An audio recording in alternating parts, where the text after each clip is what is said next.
As many of you are probably aware, Casey Anthony is back in the spotlight, and she is doing a docuseries on Kaylee's murder. Now this time, she is uncovering what she claims actually happened to her daughter. Welcome to Unjustified, where we always cover the truth, the facts, the good, the bad, the ugly, on an unbiased and sometimes very unpopular opinion.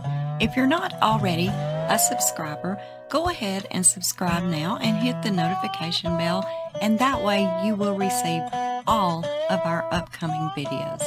Thank you so much for being here, and we do hope you enjoy today's video. It's basically more of the same that was in court, but she did not testify in court, as we all know, but now she is telling her story. Now, this video is going to give some spoilers into the docuseries that is going to be aired on Peacock November the 29th. Going to be several episodes, 1 hour each. Nancy Grace was actually contacted to be the one to interview her for this docuseries. Nancy flat out refused. And when Nancy was asked why she refused to interview Casey, this is her answer. Duct tape wrapped 3 times around a 2-year-old girl's head. That duct tape was found hanging off of Kaylee's skull. That's one of the reasons I don't want to be part of such an interview, like I'm somehow condoning it. Condoning an airbrushed, digitized version of her truth. She says she's going to tell her truth. Her truth is very different from the truth.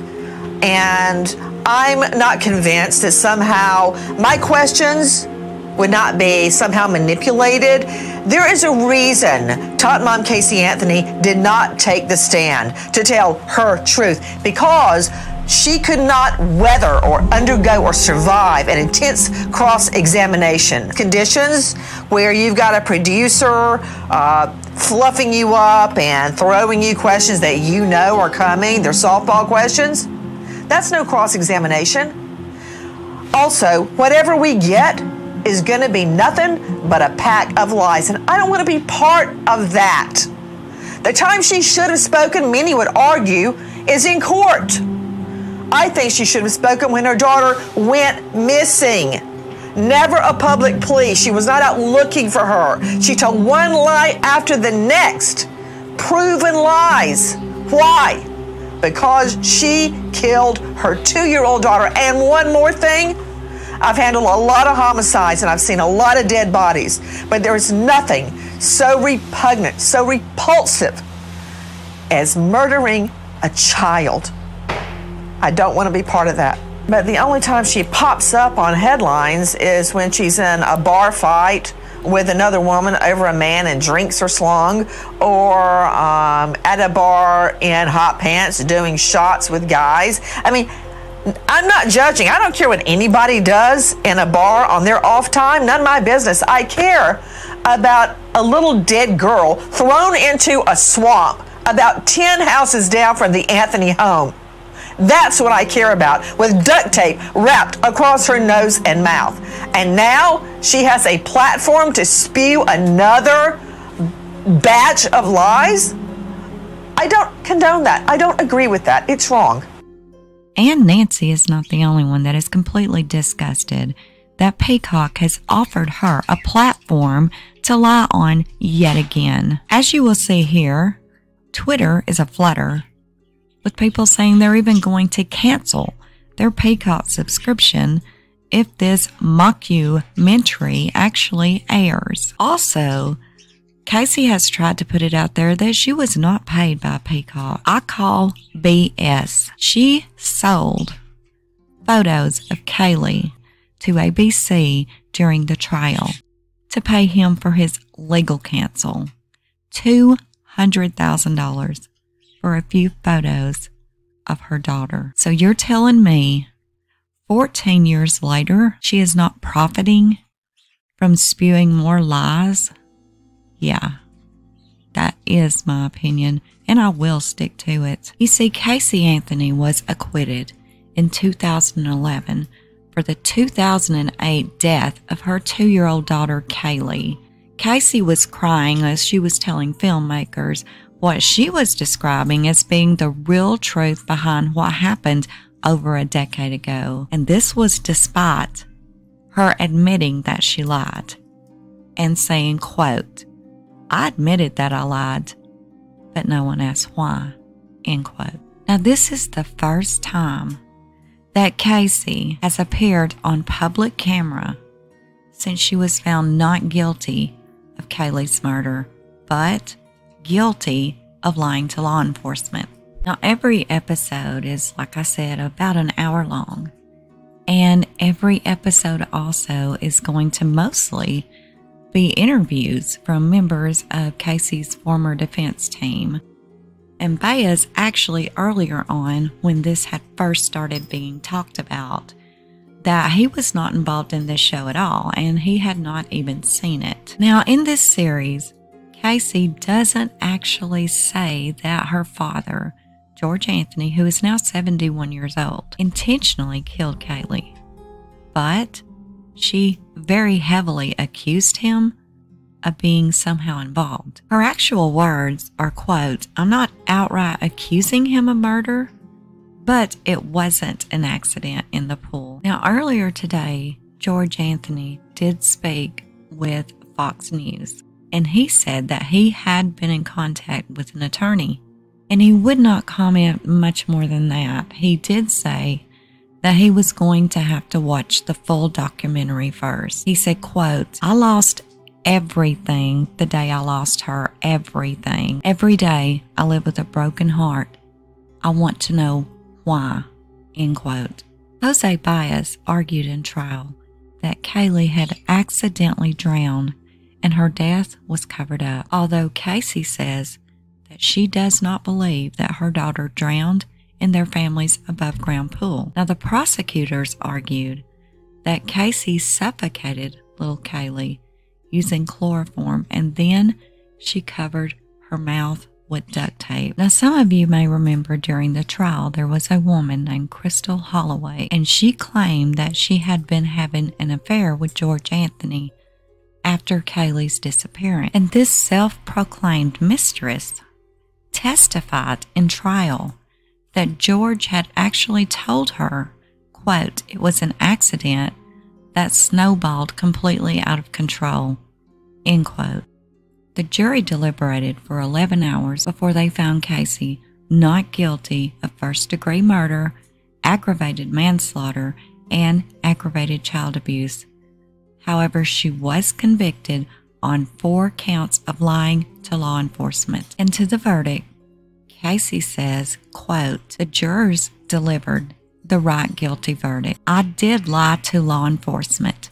I admitted I lied to law enforcement," end quote. Also, she was asked on the docuseries what was her relationship to the truth and lying today. She said, quote, "I'm a little too honest. I'm blunt. I'm direct, almost painfully so." After Casey was acquitted, she went on to live with her defense team's lead investigator, Patrick McKenna, and his family. Patrick said that Casey was equivalent to one of his own children. And he also confirmed these reports that Casey had gone on to work for him at his investigation firm. He went on to say, quote, "I think she's very truthful today.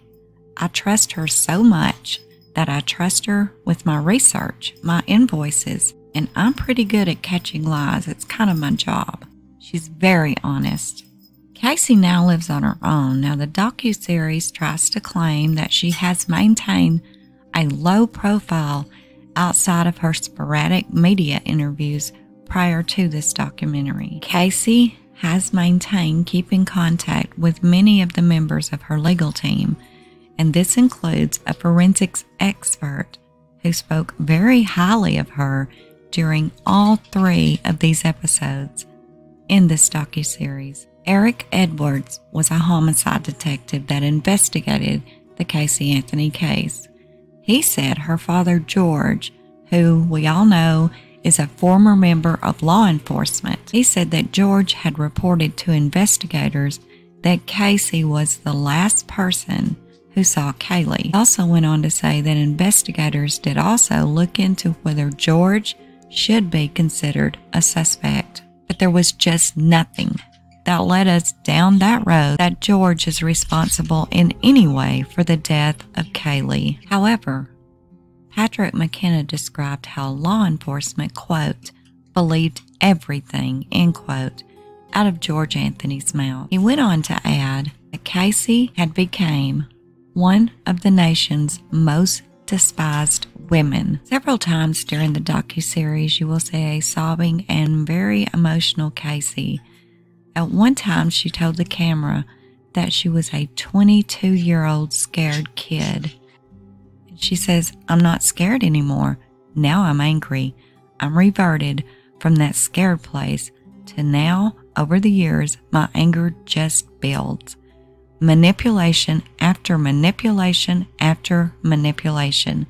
But somehow, he got cleared by law enforcement from day one." Going on to say basically the same things that Jose Baez said during the trial. Casey told filmmakers that she was essayed by her father, who would cover her face with a pillow if she resisted his attempts at doing so. As for Kaylee, Casey explains through tears her version of what happened on the day that she last saw her daughter, saying in part that she and Kaylee had been resting together in her bed on June 16, 2008. She said they were resting because she just wasn't feeling that great, and she said that she had thought that she had locked the door. She says she was woke up by her dad. He was shaking her and asking her where Kaylee was at. She goes on to say that Kaylee would have never left that room without telling her. She said she immediately started looking around the house. She went outside. She says she was looking to see where she could be. She was not in her playhouse, so where was she? When she was asked if she actually looked inside the pool, she said, "I didn't have to," because she saw her father standing there holding Kaylee. She goes on to say that Kaylee was soaking wet, and George handed Kaylee to her and told her that it was her fault, telling her that she did it and that she caused it. But he did not rush to call 911, or he was not trying to resuscitate her. Casey says that she just collapsed with Kaylee in her arms. Casey went on to say that Kaylee was heavy and cold, and then her dad changed his demeanor and he took Kaylee back away from Casey. She said he immediately softened his tone and told her, "It's going to be okay." She said, "That is what he told me and I wanted to believe him. He took her from me and he walked away." She went on to say that she did not believe her daughter had drowned, and she added that the above-ground pool had no ladder and there was no way that she could shimmy up it. She went on to say that there was no way to explain how Kaylee could have gotten in that pool unless her father put her in it to cover up what he did. And she spent the next biggest portion of the next 31 days with her boyfriend. But she said she kept quiet about what she had seen. And she claimed that she genuinely believed her dad, that Kaylee was still alive. On the show, Casey said her father kept telling her that Kaylee was okay. She said she was in contact with her father daily, saying that she was just wanting answers from her dad. She was asking him, "When am I going to see her? And how much longer are we going to keep doing this?" And she claimed that she was asking her dad every day if Kaylee was okay. And when she was asked what was happening in the 31 days between when she last saw Kaylee and when the police were notified, her answer was, quote, "I was meeting up with George when he was asking me to meet him at the house. He had me hook, line, and sinker, waiting for him to tell me where to meet him. He kept saying that if I did what he told me to do and tell Cindy what he wanted me to tell her, because if I did what he wanted me to do, he had me the whole time thinking that Kaylee was alive and she was okay the entire time." And during this documentary, she also said that she did meet a woman by the name of Zanata Gonzalez called Zanny, and she was a babysitter. All that's true. She said, but she was not my nanny nor my babysitter. She also admitted during the documentary that she became pregnant with Kaylee from a man who had R'd her after he allegedly drugged her at a house party when she was only 18 years old. She went on to say, quote, "I wasn't sure anyone would believe me because, again, I know what happens to girls when they go to a party. All the guy needs to say is, yeah, of course she wanted to do it.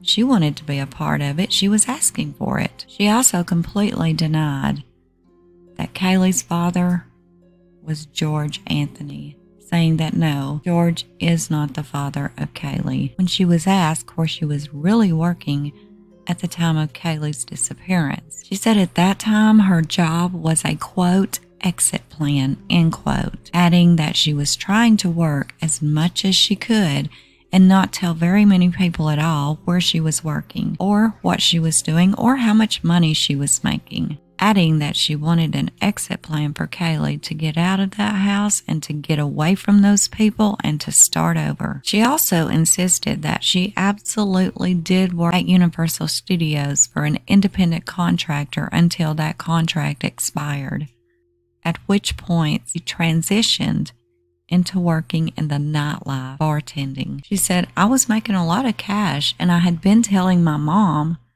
that I was still working at Universal because I didn't want her asking questions about where I was getting extra money and why I had it. I didn't want her to know my plan to leave until I was ready to tell her that I was moving away." And again, this docuseries, mockumentary, whatever you want to call it, does start on November the 29th.